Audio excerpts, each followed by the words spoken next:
A continuación vamos a ver el tema de hidrógeno. El hidrógeno es el primer elemento de la tabla periódica, es el más abundante del universo conocido.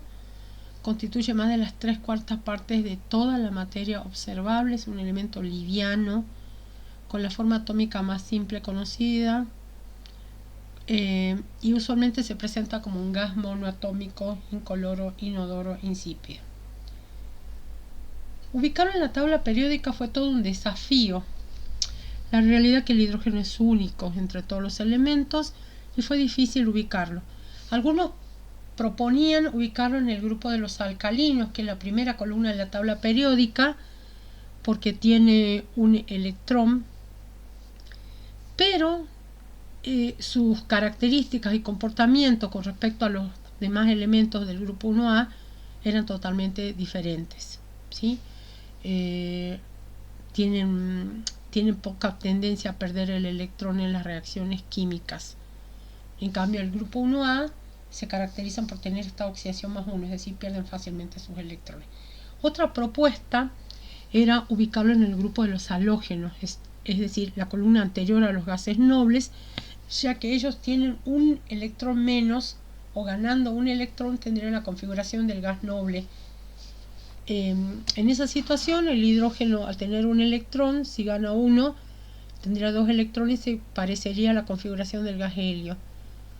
Pero a diferencia de ellos, sus electronegatividad es tan pequeña que solo puede ganar un electrón a expensas de metales muy electropositivos. Entonces, como que no había dónde ubicarlo, si lo ubicamos en el grupo 1A o en el grupo 7A. Finalmente lo ubicaron en el grupo 1A, pero queda claro que el hidrógeno es un no metal y el grupo 1A está formado por metales, con las características que ya mencionamos que son diferentes. Bueno, pero aquí había que ubicarlo en algún lado, así que lo terminaron ubicando en el grupo 1A. Cuando el hidrógeno pierde un electrón, queda como lo que llamamos protón, que no existe, o sea, no hay un protón dando vuelta en las soluciones, es tan pequeño y su efecto polarizante es tan grande. ¿Qué es el efecto polarizante? Él tiene una carga +1, imagínense como si fuera una pelota de básquet, esa sería la carga +1, y el hidrógeno sería como una bolillita más o menos, que está metida dentro de eso. Podemos ver que la densidad de carga es enorme, eso significa que es polarizante. Y al ser tan polarizante, inmediatamente ese protón se une, asocia un agua y forma el hidronio, que es la forma real en la que se encuentra el protón. Aunque nosotros escribamos protones, en realidad está como hidronio asociado a una molécula de agua, ¿sí? La mayoría de los compuestos del hidrógeno son covalentes, a excepción de los hidruros metálicos, donde el hidrógeno actúa como un anión, ¿sí? Recuerden ahí. Bueno, vamos a ver ahora, lo que estoy mostrando es un resumen de todo el material del tema de hidrógeno, ¿sí? Acá lo he puesto para que en un solo documento tengan todo. Lo que vamos a ver a continuación son las propiedades atómicas del hidrógeno, viéndolo como un átomo, ¿sí? Es el más liviano, recuerden que es el primer elemento de la tabla periódica, presenta un único electrón en su única capa, ¿sí? Que la tomamos como externa, y las características generales como elemento: tiene el número atómico 1, tiene una masa atómica de 1, el símbolo es el hidrógeno, tiene fusiones y ebullición a temperaturas muy pero muy bajas. El hidrógeno presenta isótopos, ¿sí? Los isótopos son átomos de la misma especie, es decir, tienen el mismo número atómico, el mismo símbolo, tienen el mismo número de protones, pero tienen diferentes neutrones, es decir, que su masa va cambiando. El hidrógeno presenta 3 isótopos y son tan pero importantes y tan estudiados que le dieron nombres propios: protio, deuterio y tritio. Los isótopos, por ejemplo, el carbono son el 12, el 13, el 14, ¿sí? No tienen nombre, solo tienen nombres los isótopos del hidrógeno. Y acá le hice una tablita que vamos a aprovechar para llenarla acá juntos. Como son isótopos del carbono, van a tener todos el mismo número atómico, es decir, el hidrógeno tiene número atómico 1, ¿sí? Ups, siempre salta esto. Entonces va a tener número atómico 1 el protio, el deuterio, el tritio, porque todos son hidrógenos, ¿sí? Bien. El número másico del protio es 1, del deuterio es 2 y del tritio es 3. Recuerden que el número de protones es igual al número atómico. Entonces va a tener un protón y un protón. Como se trata de especies neutras, el número de protones y el de electrones va a ser el mismo, entonces podemos decir que es igual a Z, o sea que va a tener un electrón y un electrón. Pero recordemos que los neutrones, el número de neutrones es el número A menos Z. Entonces 1 menos 1, 0. Es decir, el protio tiene un protón, un electrón y carece del neutrón. Ahora, 2 menos 1, 1. El deuterio tiene un neutrón y el tritio 3 menos 1, 2. ¿Sí? Y ahí hemos llenado. Veamos las propiedades físicas y químicas. Es un gas incoloro, inodoro, insípido a temperatura ambiente. Es el elemento más liviano que existe. Sigue siendo aproximadamente 14 veces menos pesado que el aire. Su molécula consiste en 2 átomos de hidrógeno unidos por enlaces covalentes, ¿sí? Y va a ser un covalente apolar porque tiene la misma electronegatividad. Químicamente es capaz de combinarse con la mayoría de los elementos cuando se tienen las condiciones adecuadas. Tiene una gran afinidad por el oxígeno, con el cual se combina en frío muy lentamente, pero en presencia de una llama o de una chispa eléctrica lo hace casi instantáneamente con una explosión, y por eso las mezclas de hidrógeno y aire se deben tratar con mucha precaución. Bueno, si el hidrógeno reacciona con el oxígeno mediante una chispa, se forma agua. Una propiedad muy importante de este elemento es su poder reductor. Recuerden, ¿cuándo tiene poder reductor? Cuando él se oxida y el otro se reduce, lo que vimos en el método ion-electrón, cuando trabajamos con equilibrio redox. En efecto, a altas temperaturas el hidrógeno reacciona con algunos óxidos, reduciéndolos. Este poder reductor, que se basa en la tendencia de este gas a oxidarse en el estado de oxidación más 1, tiene además aplicación en muchos procesos químicos. Veamos las propiedades químicas. El estado de oxidación puede ser más 1 y menos 1. El más usual es más 1 y actúa como menos 1 con los hidruros metálicos, porque recuerden que los metales tienen estados de oxidación únicamente positivos. No es muy reactivo, ya que la unión hidrógeno-hidrógeno tiene una alta energía de enlace. Eso significa que es difícil de romper ese enlace, ¿no? Y ahí vemos que cuando reacciona oxígeno-hidrógeno con una chispa, genera una reacción exotérmica con explosión y se forma agua. Cuando reacciona con los halógenos,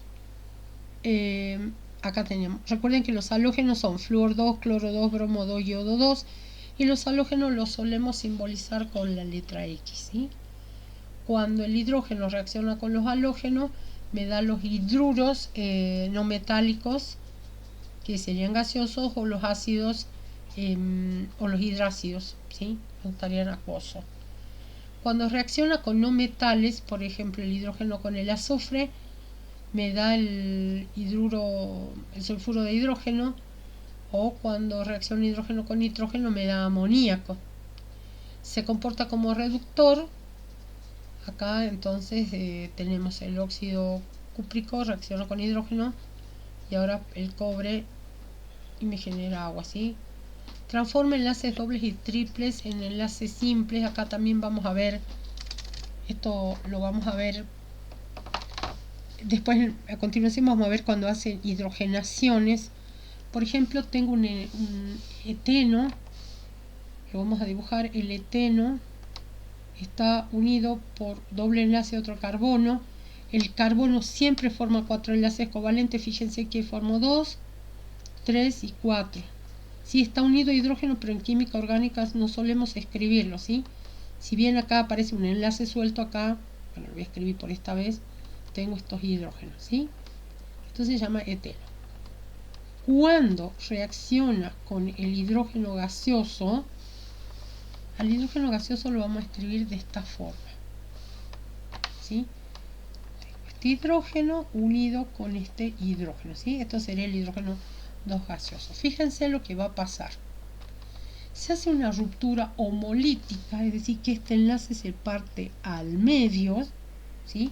Y es como quedaría este hidrógeno con parte de este enlace y este hidrógeno con parte de este enlace, ¿sí? Este va a ir a atacar el enlace doble o triple, atacan los enlaces y, por ejemplo, rompen este enlace, este uno solo lo rompen a la mitad también.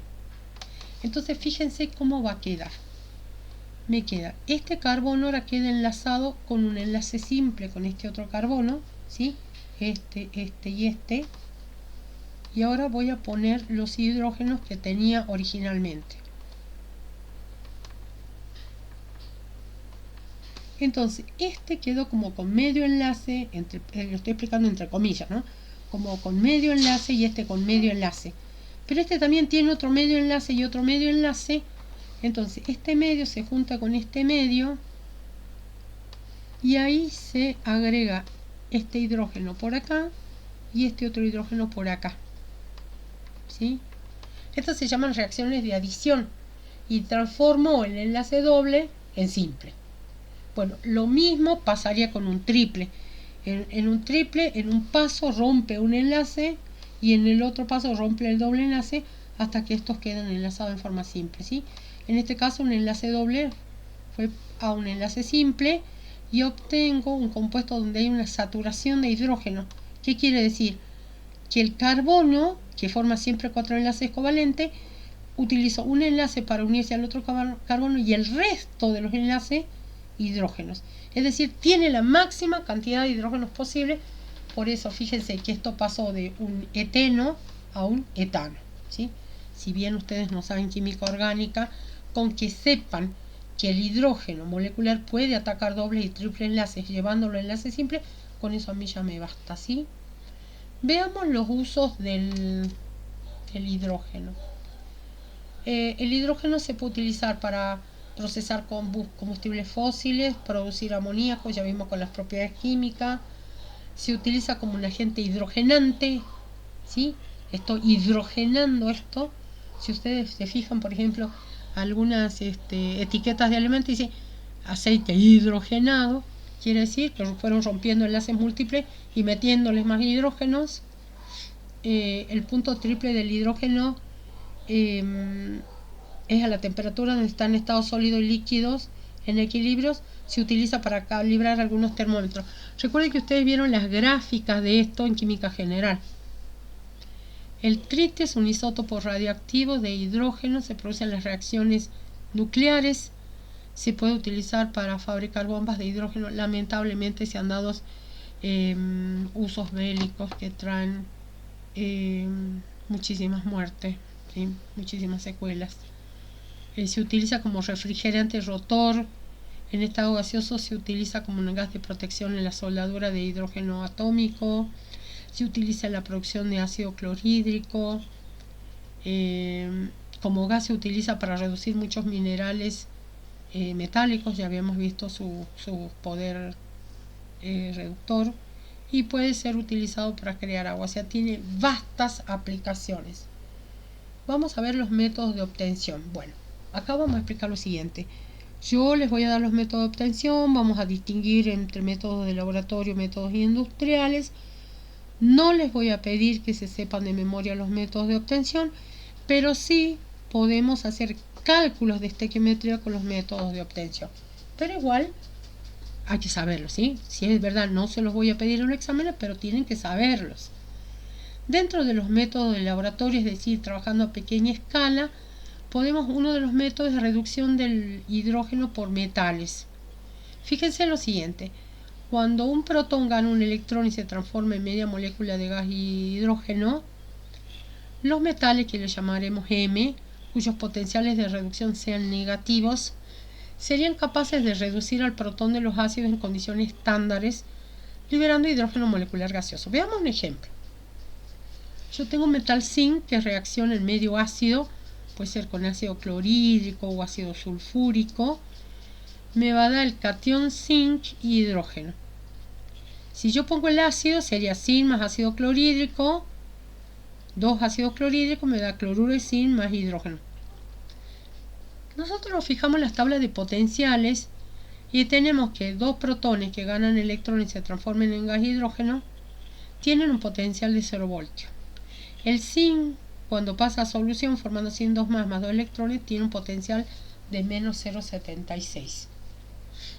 Si este es el cátodo y este es el ánodo, fíjense, 2 electrones en cada lado se cancelan y me queda el zinc más 2 protones, me da el catión zinc y agua. Y voy a calcular la diferencia de potencial, que va a ser la del cátodo, la de menos la del ánodo, y me da 0,76, lo cual me está diciendo que esto es una reacción espontánea, porque su diferencia de potencial es mayor que 0. Es decir, que yo cuando ponga el zinc en medio ácido, la reacción se va a llevar a cabo. Después tengo metales con agua. El metal con agua reacciona formando gas hidrógeno y un hidróxido metálico.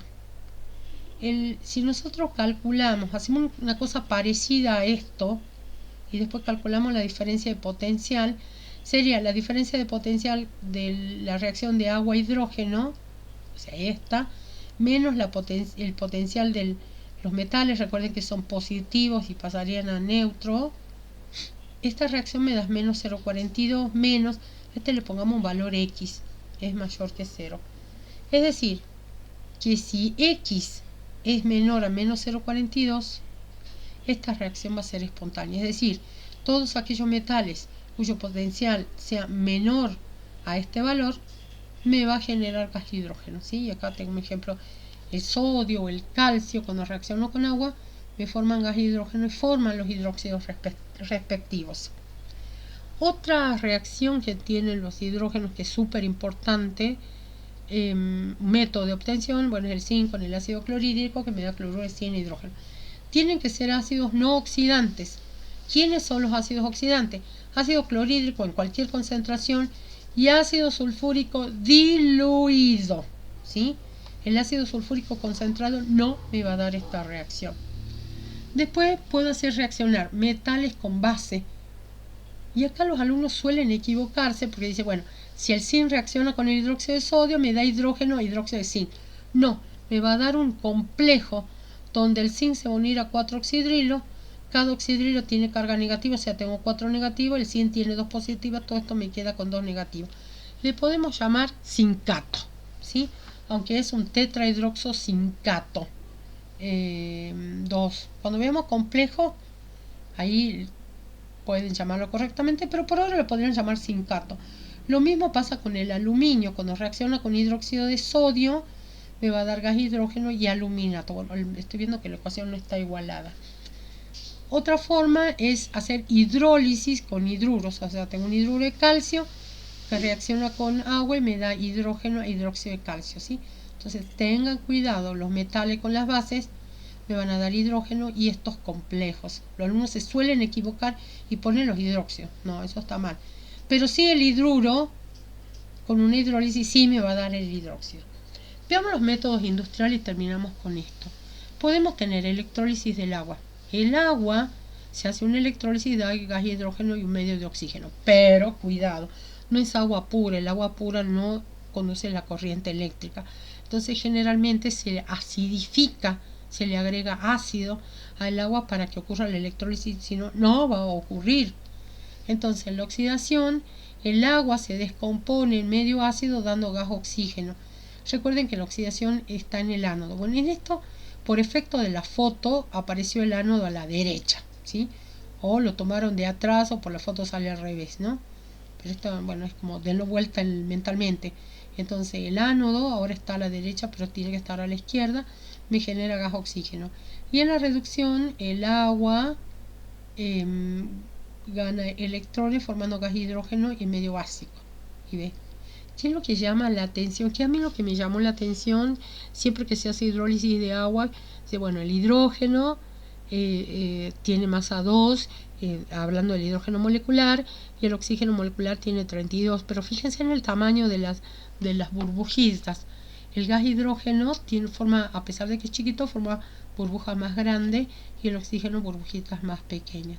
Si sumamos la reacción, queda como que el agua en electrólisis genera gas hidrógeno y oxígeno, ¿sí? Pero cuidado, no puede ser agua pura. Hay que o agregarle un electrolito, puede ser sal o medio ácido, ¿sí?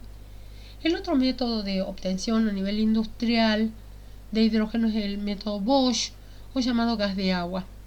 El coque, que es una forma de carbono, reacciona con vapor de agua caliente a 120 grados centígrados, dando gas de agua, que es una mezcla de monóxido de carbono con hidrógeno. ¿Sí? El coque con agua caliente reacciona dando monóxido de carbono y gas de hidrógeno. Esta mezcla gaseosa se llama gas de agua.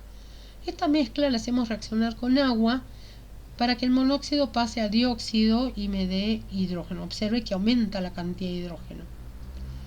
Pero sigo teniendo una mezcla gaseosa y a mí lo que me interesa es el hidrógeno.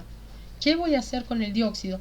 Lo vamos a hacer burbujear en una solución de hidróxido de potasio, que es un absorbente selectivo del dióxido. Es decir, que el hidróxido de potasio va a empezar a secuestrar de la mezcla gaseosa formada por dióxido de carbono y hidrógeno, va a empezar a secuestrar los dióxidos de carbono y va a reaccionar dando carbonato de potasio, y el gas hidrógeno, la mezcla gaseosa, va a quedar solamente formada por hidrógeno, que va a emerger y uno lo va, lo captura y lo almacena. Entonces de ahí separo el dióxido con el hidrógeno, obteniendo solamente hidrógeno.